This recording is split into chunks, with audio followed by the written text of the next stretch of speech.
Friends, स्वागत है आपका अपने चैनल संपूर्ण क्लासेस में। और संपूर्ण आज आपको बताएगा सीयूईटी के बारे में। देखो, जो संपूर्ण क्लासेस हम स्टार्ट कर रहे हैं वो इसलिए कर रहे हैं कि बच्चों को बहुत सारी प्रॉब्लम फेस करनी पड़ रही है। इस पे पुरजोर आपके साथ मेहनत करने के लिए रेडी हैं। बस आप भी हमारे साथ मेहनत करते रहें। आज हम सबसे पहले बताएंगे आपको सीयूईटी के बारे में। बच्चों की बहुत सारी कन्फ्यूजन है। जो बच्चे हमसे नॉर्मल ट्यूशन पढ़ते हैं उनकी भी बहुत सारी कन्फ्यूजन है। इतनी कन्फ्यूजन क्रिएट हुई है कि उन्हें पता ही नहीं चलता कि सीयूईटी में हमें क्या लेना है, क्या नहीं लेना है, कितनी फीस क्या है। इस सब कुछ आज आपको क्लियर हो जाएगा।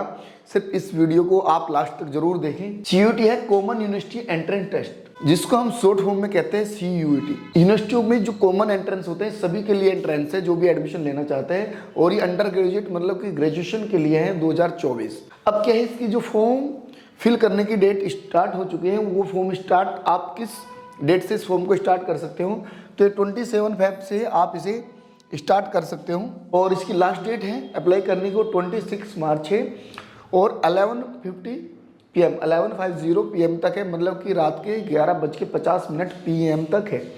ये फॉर्म को आप अप्लाई कर सकते हो 26 मार्च तक। अब आप देखिए, इसकी जो करेक्शन डेट है वो उन्होंने 28 और 29, मतलब कि 27 नहीं है हमारे पास, 28 और 29 जो है वो मार्च 2024 की। इनमें हम अपनी फॉर्म में जो भी करेक्शन हुए हैं, फर्स्ट ऑफ ऑल तो यही उम्मीद है कि आप अपने फॉर्म में करेक्शन करने के लिए कोई भी गलती नहीं करेंगे और आप अच्छे से फॉर्म को फिलअप करेंगे। तो अगर करेक्शन हो भी जाती हैं तो वो आप 28 और 29 मार्च को करेक्शन कर सकते हैं। फिर है जो आपके लिए अनाउंस होंगे सिटी एग्ज़ाम के लिए, वो कब होगी? जो अनाउंस होगी एग्ज़ाम के लिए सिटी, वो अप्रोक्स 30 अप्रैल, लगभग 30 अप्रैल।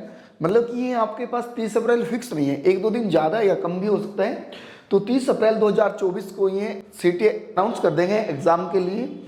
और जो एडमिट कार्ड आपके डाउनलोड होंगे वो second week of the May 2024 के सेकेंड वीक में आपके एडमिट कार्ड वेबसाइट पे अपलोड हो जाएंगे। आप अपलोड कर सकते हो किसी वेबसाइट पे, ये वेबसाइट पे डाल देंगे आपके एडमिट कार्ड को। और जो एग्ज़ाम की डेट है, एग्ज़ाम की डेट ये बहुत ही इम्पोर्टेंट फेज है। देखिए, जो एग्ज़ाम की डेट है ना, वो एग्ज़ाम की डेट ये है कि आप 15 मई से 31 मई तक आप एग्ज़ाम दे सकते हो। यहाँ पे 16 डेज एग्ज़ाम चलेगा। और ये 16 डेज एग्ज़ाम चलने का रीज़न ये है कि बहुत सारे संख्या में बच्चे फॉर्म को फिल करते हैं। अगर ये एक बहुत ज़्यादा नंबर में बच्चे इस फॉर्म को फिल करते हैं तो इतने कम टाइम में एग्ज़ाम कराना थोड़ा प्रॉब्लम्स क्रिएट होती है, हो तो जाते हैं बट प्रॉब्लम तो इसीलिए बहुत आसानी से इन्हें 15 से और 31 मई तक ये फॉर्म चलेंगे। और एक दिन में 3 शिफ्ट में ये पेपर होगा, ये 2024 का। तो ये 15 मई से 31 मई तक ये आपका एग्ज़ाम चलेगा। इसीलिए इसकी तैयारी बेटा एग्ज़ाम के साथ साथ सीयूईटी की तैयारियाँ करते चले, क्योंकि इसमें ज़्यादा टाइम आपको नहीं मिलेगा। फिर आप देखेंगे, अगर इसकी फ़ीस की बात करें, क्योंकि फ़ीस को लेके बड़ा ही कन्फ्यूजन है। फीस को लेके बच्चों के माइंड में ये है कि यार मैं कितनी फ़ीस भरूँ, या ज़्यादा फीस होने के चक्कर में मतलब कि भाई मुझे कम ही डोमेन लेने हैं, या फाइनेंशियल प्रॉब्लम होने की वजह से मुझे कम डोमेन लेने हैं। तो इस पर भी थोड़ी बात करते हैं कैसे। जनरल की जो फीस है वो 3 सब्जेक्ट के लिए 1000 रुपीज़ आपको, यदि आपने 3 डोमेन लिए तो आप उसके लिए 1000 रुपये चार्ज कर सकते हो।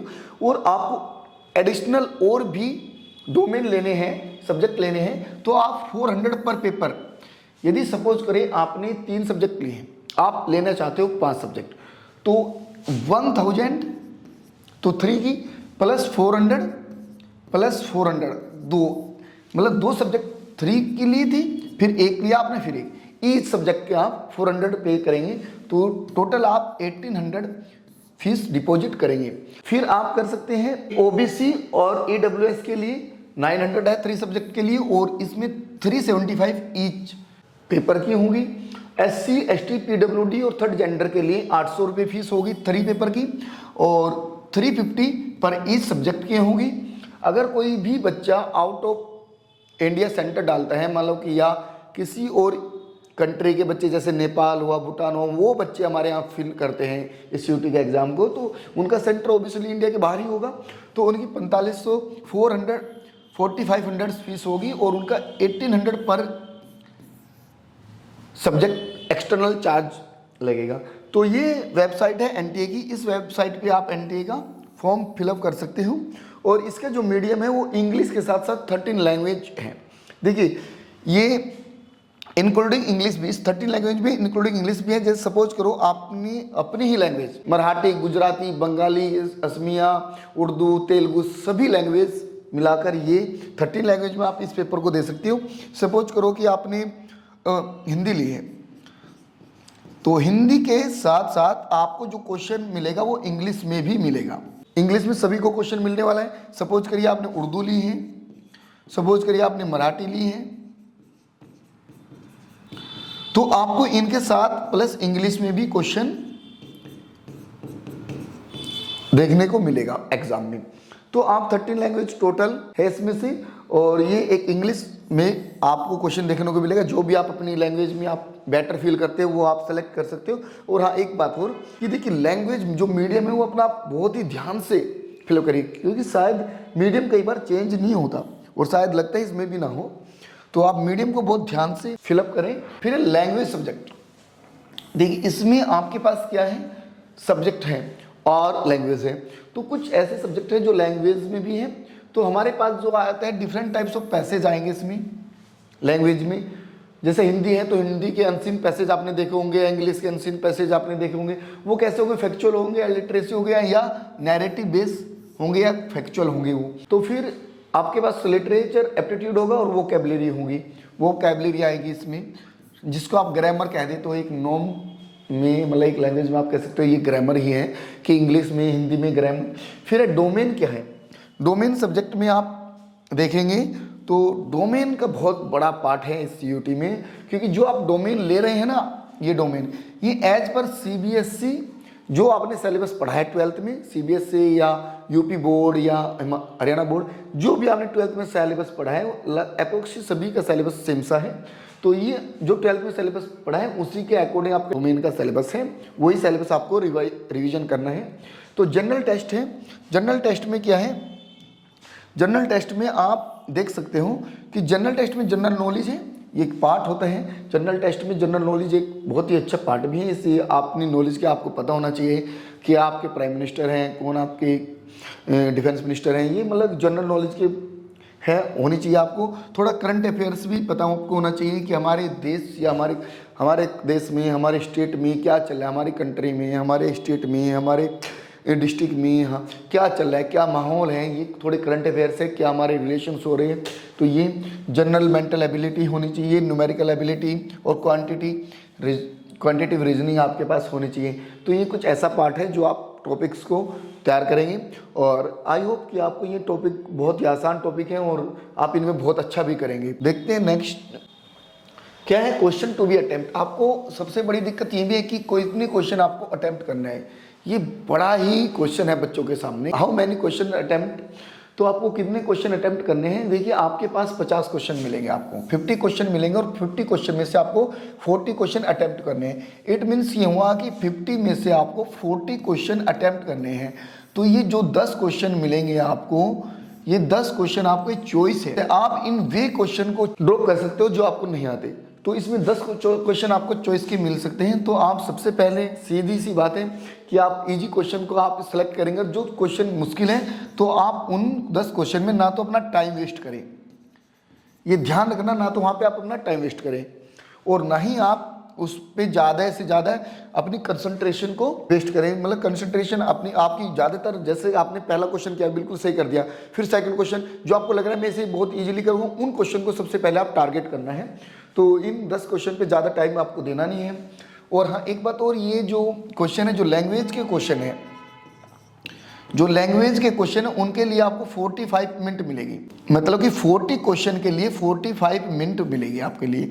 लेकिन जो प्रैक्टिकली सब्जेक्ट है, जैसे कि थोड़े हार्ड सब्जेक्ट कह सकते हो, मैथ है, अकाउंट है, फिजिक्स है, केमिस्ट्री है, इकोनॉमिक्स है, CS है, ETC, कुछ ऐसे सब्जेक्ट है जो प्रैक्टिकली सब्जेक्ट है होते हैं, उनके लिए आप 40 क्वेश्चन के लिए 60 मिनट मिलेंगी। मतलब आपको 15 मिनट यहाँ पे, तो 40 क्वेश्चन के लिए आपको 50 और यहाँ 60, तो आपको मोर देन 15 मिनट प्लस आपको इन पे मिलेगी, 15 मिनट आपको ज़्यादा मिलेंगी। फिर जनरल टेस्ट में आप 60 में से 50 क्वेश्चन फिर यहाँ पे आप अटेम्प्ट करेंगे। अब लैंग्वेज में 33 लैंग्वेज है आपके पास, कितनी 33 लैंग्वेज है, 27 सब्जेक्ट है आपके पास, और एक आपके पास जनरल टेस्ट है, 161 सब्जेक्ट बैठ जाते हैं। तो टोटल ये है, तो आप 27 सब्जेक्ट है, 33 लैंग्वेज है, इसमें से भी कुछ सब्जेक्टिव हैं। सबसे बड़ा क्वेश्चन तो यह है कि आप अपने डोमेन को कैसे चूज करेंगे, कि आपकी choice of the test paper की चॉइस क्या है। तो इस पर भी थोड़ी बात करते हैं। तो ये है कि मैक्सिमम आप 6 टेस्ट पेपर दे सकते हो मैक्सिमम। पहले शायद 9 थे, पहले 9 थे, तो अब 9 को हटा के आपके पास 6 मैक्सिमम रखे हैं कि आप सिर्फ 6 टेस्ट पेपर दे सकते हैं मैक्सिमम, जिसमें से 4 या 5 आपके डोमेन हो सकते हैं। मैक्सिमम आप 4 या 5 डोमेन लो। अगर आप मेरे अकॉर्डिंग, आप मेरी बात को थोड़ा सा भी माने, तो मैं ये कहता हूँ कि मैं आपको ये सजेस्ट करूँगा कि आप 5 डोमेन ले लीजिए, कम मिनिमम तो आप 4 डोमेन ले ही लीजिए। क्योंकि देखिए, अगर आपके 400 रुपये या 800 रुपये भाई आपके ज़्यादा जाते हैं, तो आपको बेनिफिट भी उतना ही ज़्यादा मिलता है डोमेन में। तो आप मैक्सिमम, अगर किसी को ज़्यादा ही फाइनेंशियल प्रॉब्लम है, फिर भी वो 4 डोमेन ले, फिर भी वो 4 डोमेन ले। और अगर कोई, मैं ये भी नहीं कहता कि उसको 100% लेनी चाहिए। अगर किसी को इतना ही पूर्ण विश्वास है कि मैं 3 डोमेन में से ही बहुत अच्छा करूँगा, तो वो 3 डोमेन ले सकता है। बच्चों, मैं आपको सजेस्ट यही करूँगा कि आप मिनिमम 4 डोमेन तो आप लीजिए।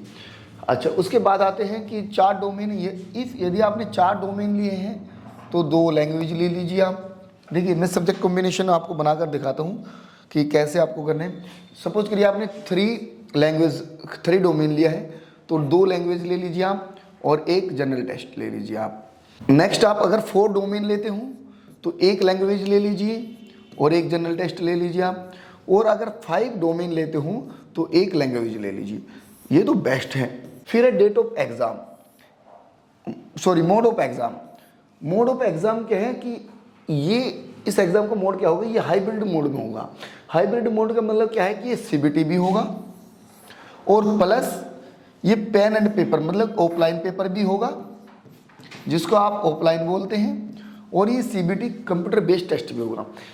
कुछ एरियाज़ क्या हैं, वहाँ अभी भी इतनी फैसिलिटी नहीं है, बहुत ही रूरल एरिया है, कि वहाँ पे आप देखेंगे कि अभी भी वाईफाई की बहुत सारी प्रॉब्लम रहती हैं। और मतलब उन एरिया में ये पेपर आपका ऑफलाइन कंडक्ट करा लिया जाएगा।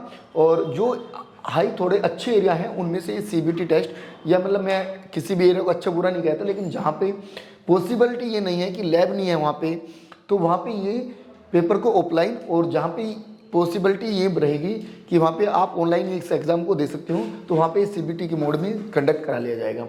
फिर एक दिन में आप 3 शिफ्ट में ये एग्ज़ाम होगा, 3 शिफ्ट इन 1 डे। एक दिन में आप 3 शिफ्टों में इस एग्ज़ाम को देंगे। एवरी शिफ्ट का जो टाइम ड्यूरेशन होगा वो 2 आवर होगा। 2 आवर आपको दिए जाएंगे, 2 आवर में की एक शिफ्ट होगी। और जो एलिजिबिलिटी है आपकी, सबसे बड़ा ये कि सर मेरी एक पेपर में बैक है, क्या मैं सीयूटी को फिल कर सकता हूँ? सबसे बड़ा डाउट, सर मेरी 2 पेपर में बैक है, क्या मैं सीयूटी को फिल कर सकता है? जी, आप अपेयरिंग वाले बच्चे भी यहाँ पे फिल कर सकते हो इस एग्ज़ाम को। तो सबसे बेहतर तो ये है, जो अपेयरिंग वाला चीज़ है, ये मुझे बहुत बेहतर लगी। कोई बच्चा ऐसा मत करना कि अगर बाई चांस उसके एक पेपर में बैक आ गई अनफॉर्चुनेटली, तो वो सीयूटी का एग्ज़ाम फिल ना करे। ऐसा बिल्कुल भी नहीं करना। आपको निसंदेह, बिल्कुल आप विदाउट हेजिटेट के आप इस फॉर्म को फिल करें। अगर आपकी अपेयरिंग हो तब भी, आपके किसी पेपर में बैक आई तब भी, और पास है तब भी आप देना है, क्योंकि एक अच्छे कॉलेज में जाने के लिए आपको सीयूटी देना पड़ेगा। अब बात आती है एज रिलैक्सेशन की। एक जो रिलैक्सेशन है वो एज पर यूनिवर्सिटी जो नॉर्म्स है या इंस्टीट्यूशन है, उनके नॉर्म्स के बेस पे आपको ये रिलैक्सेशन देंगे। और जो रिजर्वेशन है आपका, वो रिजर्वेशन मिलेगा एज पर गवर्नमेंट, जो भी गवर्नमेंट के नॉर्म्स है उसके हिसाब से आपको इसमें रिलैक्सेशन भी मिलेगा।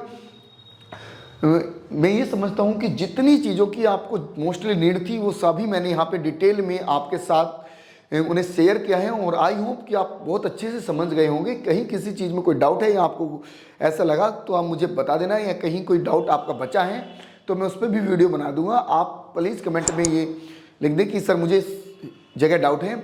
और आई होप कि ये वीडियो आपको बहुत अच्छी लगी होगी। वीडियो अच्छी लगी हो तो इसे सब्सक्राइब करना और बेल आइकन को प्रेस करना।